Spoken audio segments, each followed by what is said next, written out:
So you'll remember last time, Tekken's Nina Williams had just broken into the cruise ship through the roof. Right, we killed a lot of people with a sniper rifle. Mm-hmm. We did also have to kill a lot of people with a sniper rifle. And don't worry, we're going to be doing more of that, but not right now.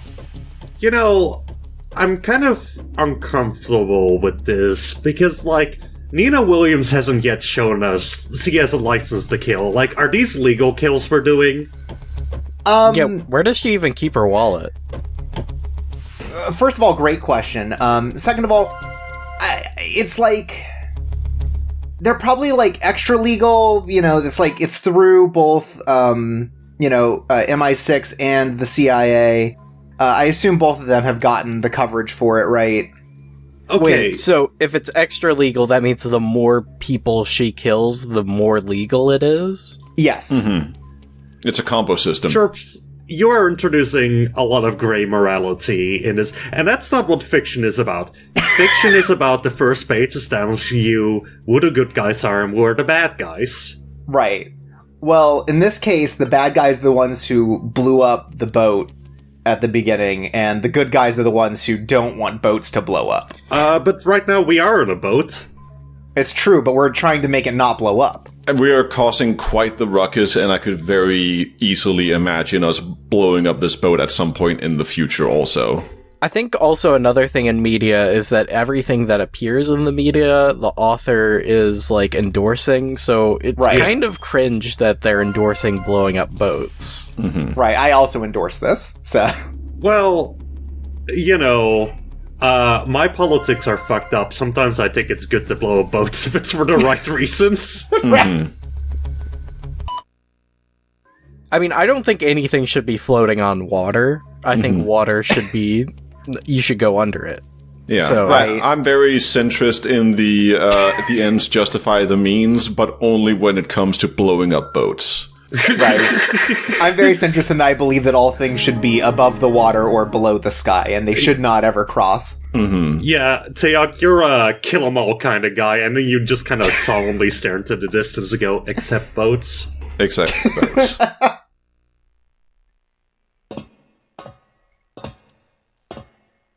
Wow, no ladder climbing cutscene. Williams, be careful. This is no ordinary ship. I am officially confused by the geometry. Nina Williams, be careful. This is a video game level. I gotta be honest. Huge cruise ships, pretty labyrinth-like to begin with. Yeah. Mm-hmm. They're all kind of labyrinths. So, Jay, you brought up something last time, which is that I should show off all the locked doors. Well, this would have led back to the atrium, except it requires a fingerprint scanner, which we just learned about. There are 3 levels of fingerprint scanner, and we don't have the right fingerprints. Right, so we're gonna have to Nina work doesn't on have that. fingerprints. They got burnt off. Yeah, because she's a spy. Oh, so is this like... I was about to say non-linear. That's being incredibly generous. So is it like very you are looping, linear? Yeah, you are looping back here and there, or is it really just, okay, you get the key card and now you can actually go through here and there's no actual real exploration in any kind of capacity?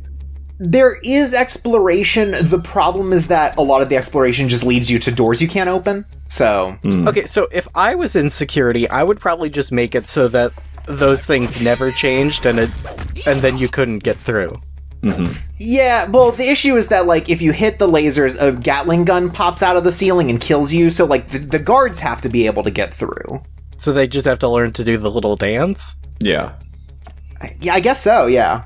We've spotted the intruder. Basic orientation, you know? Gotta know how to actually move around the ship and not get completely Swiss cheese. Exactly.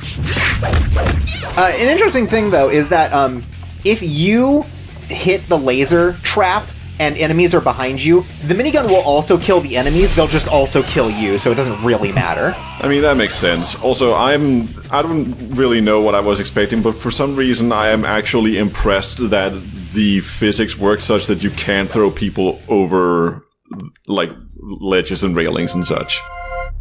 It kind of shocks me every time, too. I feel like there are a number of walls in this game that don't let you do that, but the ones where they do, it's very fun. Yeah. I mean, Tekken physics have always just been about, like, launching your opponent into the air so you can do more damage on him. That is true, yeah. I wasn't thinking about the Tekken aspect of all of this. Tekken loves launchers. Yeah. That is one thing I'm curious about. I haven't played enough of this, like, the Tekken of this era to know if, like, are these classic Nina Williams moves? Does she do, like, the leg stuff, or... I think she's pretty grappler, right? What, you flail your leg in front of someone and you hit them with your foot, whatever that is? yeah, just like that. I am going to be honest, I don't know. I have not faced a lot of Nina Williamses in my life. Despite being the most popular Tekken character of all time ever, according to the devs. Well, you know, she's what Metal Jesus would call a hidden gem. It's true.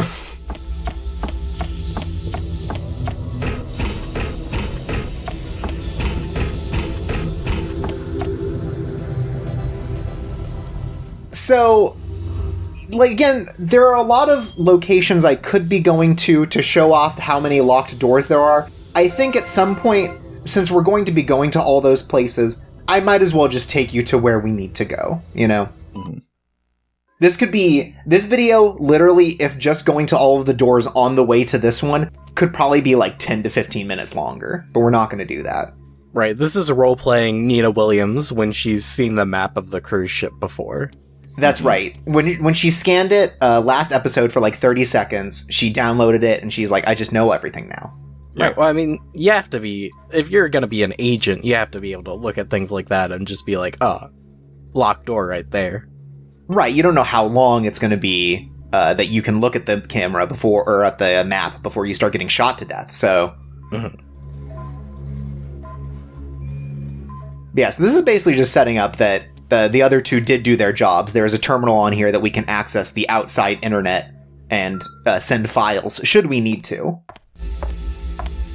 I wish, like, to find these save points, like, Nina was just, like, holding her phone up like she's looking for bars. Or like kind of the metal detector thing where it also beeps as you get closer. Oh, yeah. And when you turn the wrong way, it starts slowing down again. Just constantly looking for a proper Bluetooth signal somewhere. Yeah. Again, a lot of locked doors, a lot of keys we need. And I can't get that special item, which I want, but, you know, we'll come back to it later. This room is right next to the freezer, also. Not really related, but we use the conveyor belt here. Makes sense, I guess. So is the way this game is structured a little bit more... I guess Metroidvania, actually, I would say, where it's just a lot of you coming back to, like, old rooms later to, like, get some extra stuff? Yeah, I would say so. It feels a bit more like a Resident Evil, I think. A blood scanner. Yeah. But still, that same sort of thing, right? Like, the idea is that you were constantly...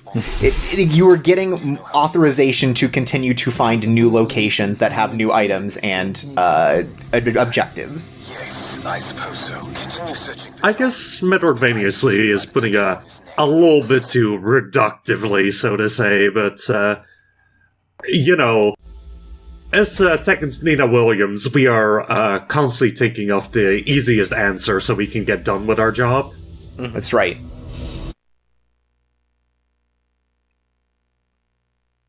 Did we not notice this guy before? No. We were so distracted by our job of finding the fingerprint scanner that now we can start scanning fingerprints. And what's exciting is that this is another collectible in the game. Oh. There are people with a number of personal codes, which will come up later why we collect so many of them. But the idea is that you want to collect as many fingerprints as possible, even if they only give the same access code, right? So now we have A1, which is sort of the default access code to everything. Mm-hmm. A lot of soldiers are going to have that, but we want to collect as many as possible. So is this like the Metal Gear Solid dog tags, basically, of people who write in for some sort of contest? A little bit, yeah. It would be cool if it turns out that all these names are just, like, big Tekken fans, right, that wrote in. I mean, my immediate reaction just from like a modern day perspective is all of these names are absolutely Kickstarter backers or something. But, you know. Yeah, they're all dev team. But yeah, so now it's just, we're going to be looking at a lot of items around the area that may have fingerprints, things like mugs, and we're going to just be pulling them off. I mean, I feel like a keyboard probably would have a fingerprint. No. Okay. No. They all wear gloves when they do it. They're very professional.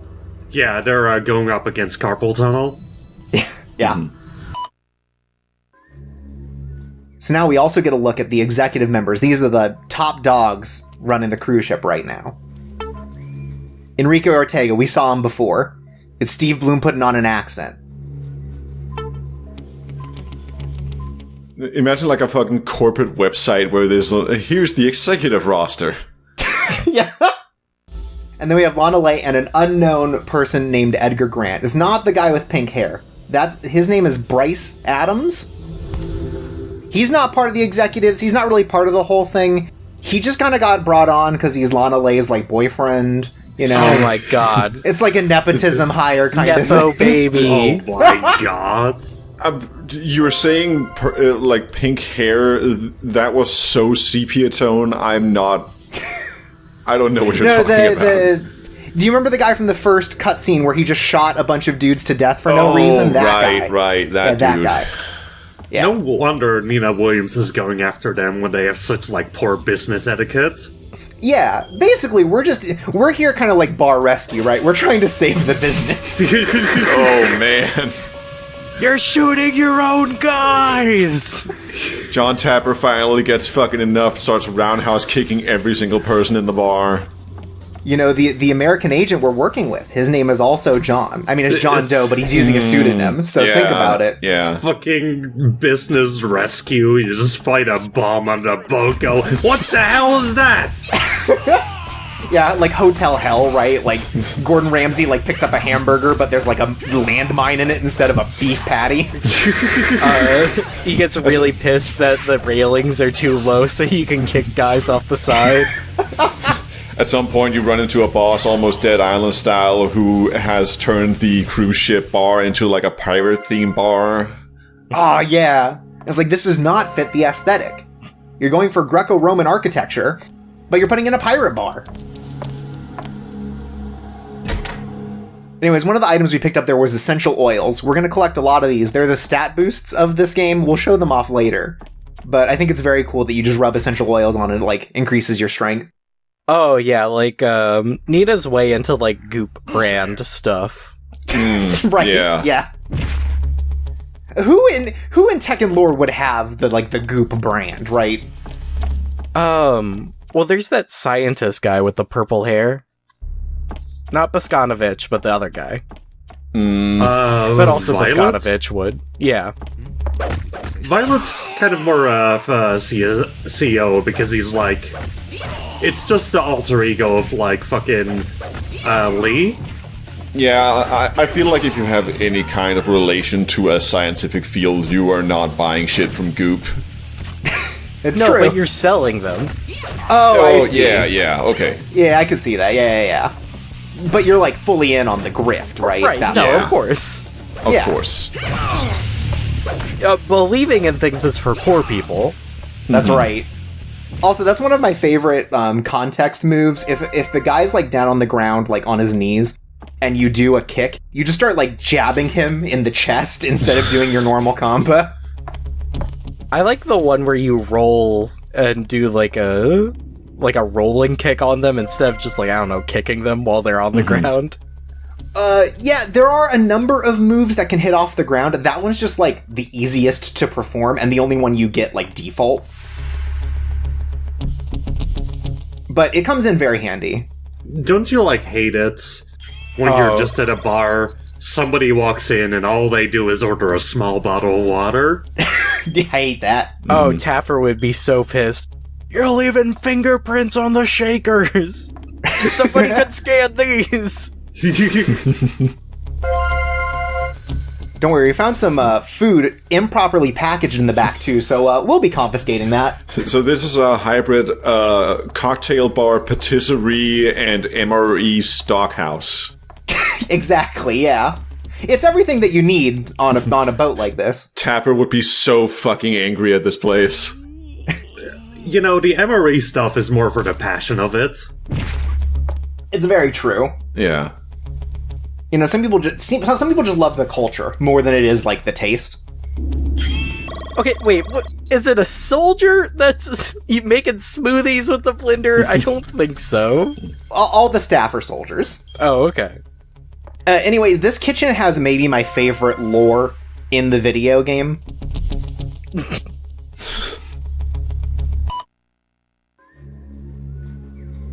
A number of edible rats have escaped from the pantry and are multiplying in the air ducts. I see.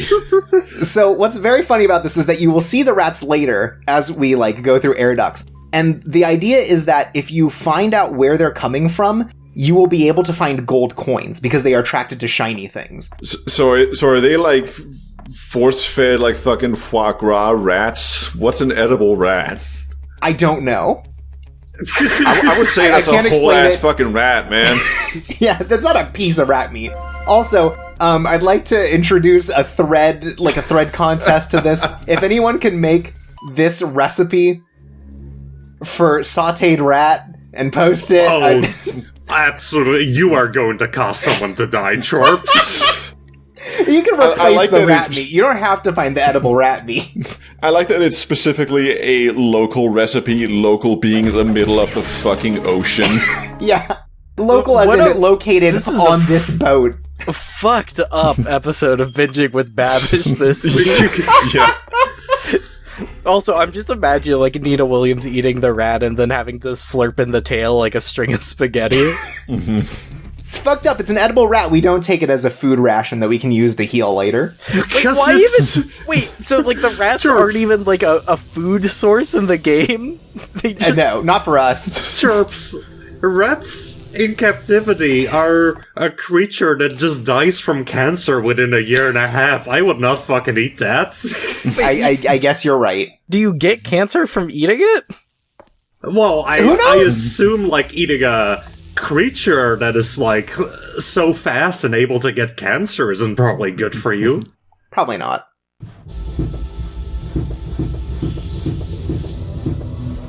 Anyways, we saw that blood trail leading into the freezer. I'm not going to worry about that. We have other things to do. Get to the other side of this room that was locked.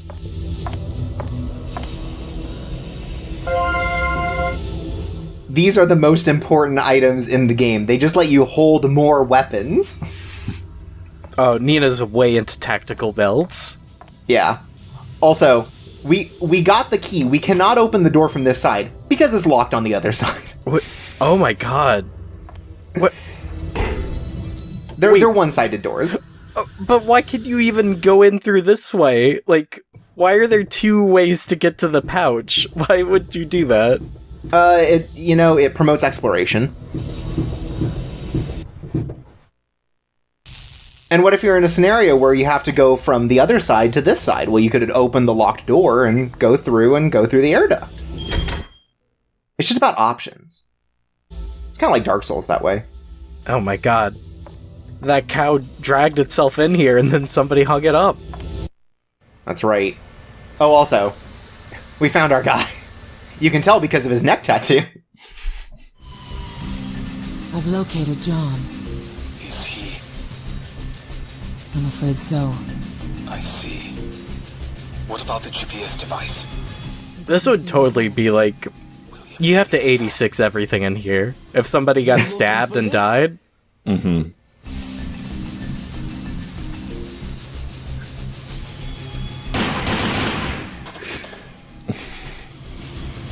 Lead contamination also definitely not.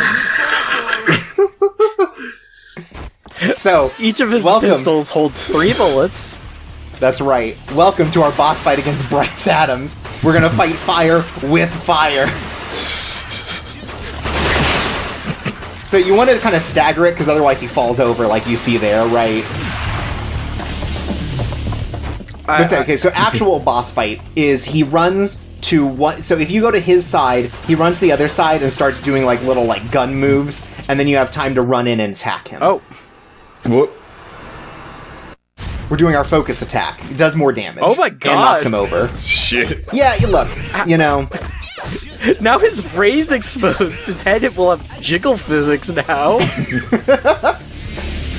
The other thing about this specific location is, during this fight, you can kick the meat to either knock into him or he can kick it to knock into you. It's very inaccurate. I've never hit him with it. He's only ever hit it with me. I was wondering about that. That seemed like, oh man. It just doesn't move enough. Right? It's such a good mechanic, though. Yeah. Yeah. It's really unfortunate that it really only works against you. Also, the camera doesn't reset unless you go all the way to the end of the hall. So if you're like midway through and he goes behind you, you have to run all the way back, otherwise your camera's just fucked. But yeah, the fight itself is very simple. He only has a small set of moves, which is basically just running down the rows shooting, and then you run in after he's done shooting and you kick him. Not much else you really can do. We only have one slot for guns, so... I'm trying to hit him with the meat, I swear. Yeah, I mean, we saw the part, like, last time you tried that, and yeah, I totally believe you that the hitboxes on those meat packets are completely useless, basically.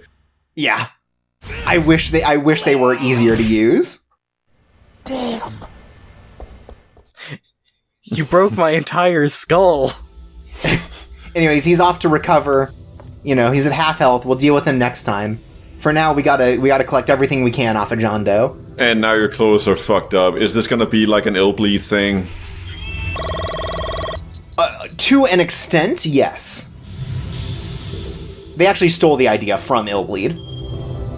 Well, I mean, she got shot. Of course that's gonna rough up her dress a little. Literally, Of the course. worst thing they could have stolen from Illbleed is the Erico thing on a true run. It never goes that far, I should say. There's exactly one step to close degradation. I mean, you say the Illbleed thing. I call it the Prince of Persia thing. We are not the Does same. that happen in Prince of Persia too? That's crazy. In Sands of Time, yeah. Okay. Well, next time, we're chasing after Bryce again. We gotta get that GPS device.